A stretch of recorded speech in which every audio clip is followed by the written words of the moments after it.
Good morning, everyone. This is Angela Fazio with Moms in Real Estate. I am here in Scottsdale, Arizona at the JW Marriott at an amazing EXP conference, and I have one of my most exciting guests today because it's Yalda Alawi, and I have known her since I think that she and I started working together in 2006. And we haven't been working together the whole time, but we reconnected lately, and she is a perfect example of a woman who's killing it in real estate and overcomes struggle and finds victory on the other side of it. So I am so excited to announce Yalda Alawi. So let's get started.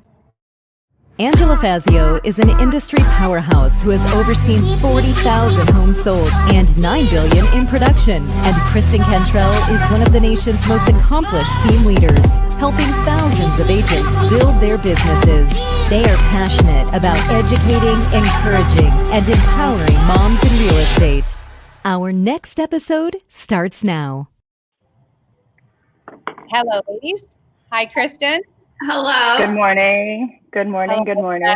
Welcome. I'm so excited to have you on today. So some of our viewers are going to remember you, which is so exciting. But just, tell us a little bit about yourself. Good morning, everyone. My name is Yalda, and I'm here in San Diego. I've been in real estate for about 16 years. I've known Angela since 2006, and as she said, we reconnected recently, but I'm so excited because I adore her on so many levels. I am a mom. I have an 18-year-old daughter who is in the process of getting her real estate license in Arizona, so I'm really proud, and I am looking forward to chatting with you today. Absolutely. Well, welcome. Awesome. I love how when people's kids decide, okay, they've seen you do it for how long, and they are opting into getting into real estate, which is awesome. Because you also, don't you hear of a lot of like moms telling stories like, my kids hate real estate, like they hate it. But then when I'm like, I love when the kids actually are like, you know what, I'm going to go work with my parents, or I'm going to do what my mom does. I think that's so cool. And that's exactly what happened. She loved it when she was a kid. She would go with me on open houses, or even some clients that had kids that I would go show homes with. She would go with me, and that was great. But then in her teenage years, she was like, never, Mom. I would never do that. Never. Yeah. And then she turned 18. Yeah, it's like, get off the phone and play with me. But now she's back in it. So it makes me really happy, and I think she'll do a fabulous job. That's so cool. What's so funny is I have 6 kids, and my kid that's 16, I know he could kill it. He's an introvert, but so am I, right? And so I talk to him all the time. I'm like, why don't you want to try real estate? You'd be great in sales. He's always trying to sell things at school. He plays poker at school. He's like crazy. And he's like, why would I want to do that? I'm like, don't you want money? What are you afraid of money? And he's like, I don't need money. I don't care about money. I'm like, you're going to care about money. When you got to start paying the bills, you're going to care about money. Like, I don't need money. I got you. You're like, no, you don't. Not 2 years. Bank of Mom. Mom stands for made of money. So Bank of Mom is closed now. Why have I not heard that before? I've never heard that either. Yeah, I had to tell my daughter, Bank of Mom is closed. Sorry. Bank of Mom is not open anymore. How cool. Yeah. So give us a little history, like bring us down. I think you're so interesting, and there are so many things that have happened in your life that I'm proud of you for, and that I'm proud to know you as a strong woman, because one of the things that we advertised beforehand is you guys are going to hear from Yalda about the victory on the other side of struggle, which we talked about before, but I think that you've done really an exemplary job. So give us a little background. Okay. So I'm an immigrant to the United States. I escaped a war-torn country at the age of 5. And fortunately, this beautiful country opened up their home and their heart to me and my family. So to just get over that and then be able to live the American dream is a testament to the beauty of this country. That's the first part. The second part is that my daughter was only 2 years old when I started real estate. I needed a career where I could take care of her, but also have flexibility on my hours. However, I was in an extremely abusive relationship, and to struggle trying to raise a child, run a business, and deal with that was, what's the word? Challenging. Yeah. Wow. And then after, the divorce completed, which was it's a story all in of itself, I was a single mom. So I was a single mom doing real estate, running my own business, trying to raise a child in this day and age the best I could. And there were so many times when I was just torn between trying to be the best mom I could be and trying to be the best real estate agent and be the best for my clients. So I'd had a lot of challenges that left me crying in the car on the way home many times. And so, yeah, I mean, I think I might have shared the story of how the most difficult time was when she was in the hospital a couple of years ago. But I had an out-of-town client that was a referral. I had a brand new buyer's agent I was training, and I could not change the appointment. There was no one else to take that appointment. I had to go show home, but my daughter was in the hospital. So what do you do? Like, Yeah. What did you do? You have. Yeah. Luckily, she was 16. She wasn't a baby. So I knew she was in good hands. And I said, hey, Mama's got to go. Mama's got to go, and I got to go take care of this. So got in my car, picked up my buyer's agent, drove all the way to Temecula, which is far from San Diego, showed my clients home in the rain with the keys fumbling and the no umbrella and all of that. Yeah. Luckily, he loved the home. He wanted to write offers. That was great. Dropped my agent back off, trying to show her the best example I could as a new agent, and then cried pretty much all the way down back to the hospital. Composed myself, went back in, was a strong face for my daughter, and then pulled out my laptop because now I had to write an offer. Mm-hmm. Yeah. And that's just the truth of it, But Kristen and I have had the pleasure of talking to so many women, not only on this show, but also just in the business of real estate. And unfortunately, there's nobody except, remember that one person who says they never had any troubles, Kristen? Yeah. Never forget that. I was like, I don't know about that. We all have these hard things. And what separates having that victory after the struggle and being not victorious is that willingness to push through it and cry and be strong and keep doing what you've got to be doing instead of quitting. And that's what you've been such an excellent example of my whole time that I've known you. And I only get to see, glimpses of your life. So what an excellent example. I hope that people are listening going, you know what?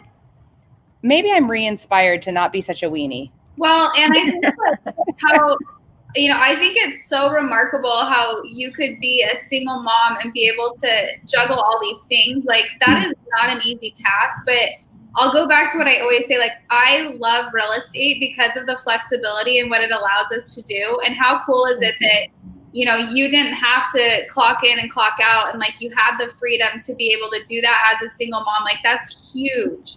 And I know that we've had a lot of single moms on our show that like talk about that. And it's just, I love real estate. I think that's so cool that you were able to do those, be there for your daughter while you were, it's just cool. I mean, I agree with you on that, Kristen. I am grateful for the flexibility, but also there's more demands because you are your own businesswoman. You are running your business, your name, your reputation, the services you provide. And if you don't provide great services, you're going to have more challenges in the business. But on the other hand, you want to raise good kids and be there for them and know that you love them and, give good citizens to the world. Yep, that's right. Push them forward. So the cool thing is you get to show your kids an example of a strong woman running a business and setting such a good example for her. And you are still there. Like, I feel like you are still able to be there for them.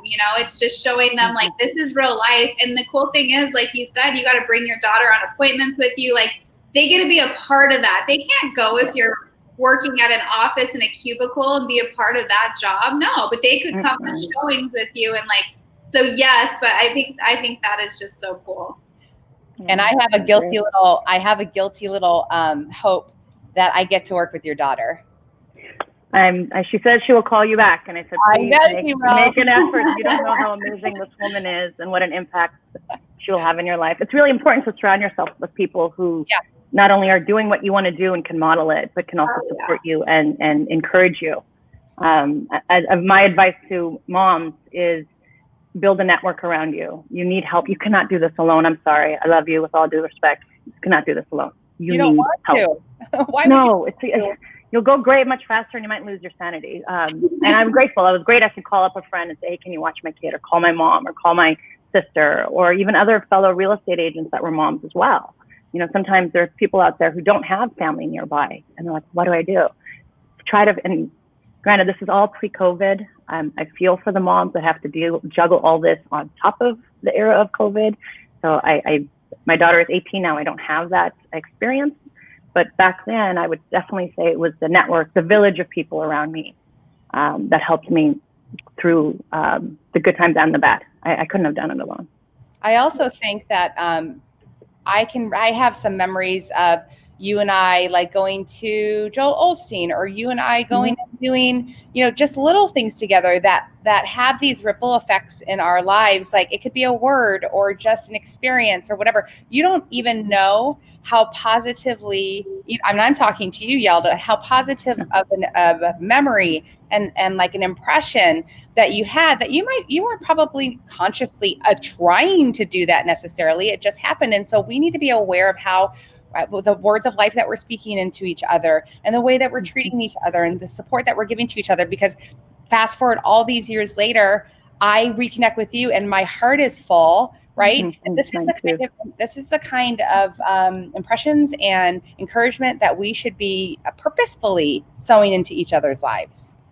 Absolutely. I agree. It is so important who you surround yourself with, and especially in real estate, I feel like there's so many people that like look at real estate as like a lonely business, and it's like, it doesn't need to be like that. There's so many good people. I can't stress that enough. Like exactly what you said is find your tribe, and they'll push you to do better than you do on your own, So we talked about that. We're going to talk about the victory on the other side of struggle. And we heard a little bit about your struggle, but I know your life now has this beautiful rainbow over it, right? So talk about now, like you're in love and you've got a great business. So talk to us about that a little bit. Thanks. There are still a few clouds that happen. That's kind of, you can't have the rainbow without the rain, right? But since then, I did take some time off real estate. There was a time when I realized I need to focus on my child, and she needed it, and I'm glad I did. And fortunately, I had a good partner who I'm very grateful for. He was able to support us and provide for us, so I could do that. And then once she was in a better place, I re-entered real estate, honestly, just in August. I just got back in, and within a few days, I had clients closing escrows, writing contracts, getting back into it. And I'm really excited about the upcoming year. But I live in beautiful Carlsbad. I have a beautiful home. I have wonderful people around me, both far away in my little computer and even close by. So there is definitely victory on this other side of struggle. Just when the saying goes, I think, is when you're in hell, keep walking, keep going, keep pushing through, and be kind to yourself. You're not going to be perfect. Don't compare yourself to other people's highlight reel. Do the best you can, and even on the days you're not doing the best you can, give yourself grace. It'll be okay. Tomorrow's another day. Be kind to yourself. I think we are so hard on ourselves. I used to beat myself up about not being perfect, or not being like that amazing, top producing, 300 transactions a year agent. You know what? I shouldn't. It was a waste of time to beat myself up. And I'm doing my best. A waste of time to beat yourself up. Yeah. I love that advice. I feel like so many women need that advice regularly. Yeah. Like, remember, you don't need, like you're not them. Stop. And especially in today's world, we talk about social media and everybody looks perfect and has a perfect life. And, it's important to remember that it's not all rainbows and butterflies. Nor would I want it to be boring. Right? I'd rather have a fun ride than monotonous boring. Give me a little bit of excitement. Give me a little passion. Why don't you? Yeah, right? Yeah. So tell us about your plans for the future. What are you going for now? Actually, I have quite a few opportunities. I have a few brokerages recruiting me. Right now, I'm on my own. Wait, I want to recruit you. I know. And I'm very grateful for that. I have a lot of good people in my life. The sky's the limit right now. I know that I'm very good at what I do. I've gotten immense all the training you could think of, every training, Buffini and my, McCrary and everything. I was very hungry for knowledge because it gave me confidence in what I did. So I'm confident now that I know what I'm doing. It's just a matter of applying yourself, reaching out to my database, making them, Yalda? Yes, darling. Do you know who this person is? The comment on the That's screen? my friend, Beata. Oh my gosh, what a great comment. Thank you for watching. Yeah. Thanks, Beata. She's a good friend of mine. I have an amazing tribe around me, but I'm looking forward. I want to do great business, and I want to give my clients the best experience. But I also want, if there's such a thing, a balanced life. I want to enjoy the fruits of my labor and go walk on the beach and enjoy a sunset and have, a nice meal with family at home. So I'm just excited about where the future is going to take me, because the possibilities are really limitless right now. It's the truth. But you've always been a stellar real estate agent. That has always been true, even in the very beginning when you were still learning. So I'm not surprised at all that is still one of your core values. I'm sure your clients really appreciate that. I think so. Hopefully they'll be on here commenting, and we'll hear from them. But I'm grateful, and they know that just as I am passionate for everything else in my life, because they know one thing, I'm very passionate and opinionated. I bring that to them. I will fight for them like a bulldog. I'm behind them 100%, and I want to make them really happy. And I get joy out of that. So. Yeah. I believe that 100%. So do you have any other advice? Because you've given such wise advice. And don't forget, we're forgetful people. We need to hear things over. Like, don't beat yourself up. It's always Oh, go ahead. No, please go ahead. Oh, I was saying your advice so far has been spot on, That's right. Your tribe. I think those are awesome. What else do you have? Yeah, give us more. Okay, let me see what I got. Well, okay, so as I was setting up today, setting up and making sure I was ready for this, I had a stack of like 5 or 6 glass plates, and I went to move them. And I shouldn't have grabbed it with one hand, but I grabbed it with one hand, and I moved it, and it slipped out of my hand. All of them fell. The bottom 3 shattered to pieces. The top 3 survived. And it's kind of like that. That's how life is like. There's glass balls in the air, and then some of them are plastic balls. You just got to decide which ball you're going to grab. You're juggling all this stuff, right? Mm-hmm. So kid and career, those are some pretty heavy balls you don't want to drop. And over time, they become stronger. But you really just have to, it's a balancing act. So, and don't be hard on yourself. You're going to drop stuff. It's going to break. Mm-hmm. Holy cow! Learn from it, fail forward, learn from your lesson, move forward, and it is what it is. You actually dropped plates and made a life analogy out of it. You're amazing. As I was picking up the glass, I was like, oh God, I got to share this. Yeah, that's good. I love it. Oh my God, that is so good. I'm sorry about your plates. I know, that's a bummer. It's okay. One of my favorite ones. It was red and gorgeous and colorful, and I've had it for years. And Square or round? It was square. It was a square red plate. Yeah, the round one was white. I'm sorry, I just rubbed it. Are you shopping for plates or something? No, how can I replace them for her? What do they look like? This is worth way more than a glass plate, right? I agree. Your lady, your company, connecting, making my tribe, rebringing in not old people, but I am old. No, I'm years old. I'm old too. And also meeting new people. I'm really excited about my tribe as it grows. I'm a very wealthy woman in that regard. Yes, you are. And you've always been appreciative like that. Even the words that you started our podcast with about this beautiful country, which I 100% agree with you on. So you're a light. I am so grateful. I am elated that we connected, and I'm glad to hear you're doing well. And I pray that our paths continually cross for the rest of my life. And I mean that. I agree. Yes. Amen. I agree with you 100% on that. Yeah. So anyone who gets to watch this today or in the future, you're going to probably rewind it and watch it again. It was delightful. Thank you so much for your time today and your kind words and your words of wisdom. I know Kristen and I will be talking about you behind your back in a good way. My ears were burning. My ears were definitely burning. Thank you for this opportunity. It was wonderful joining both of you ladies this morning, and hopefully my words will inspire. And to any of your guests out there or members, if you need to reach out, please feel free to send me a text. You have a question, you need some support, and have how did you handle it? 16 years in the business. I'm in my mid-40s. I've got a little bit of experience that I would love to share with anybody that would like it. It's always available. Awesome. Well, don't jump off. I'm going to stop the live. Thank you guys for watching. God bless you all and have a wonderful day, and we'll talk to you next week. Bye.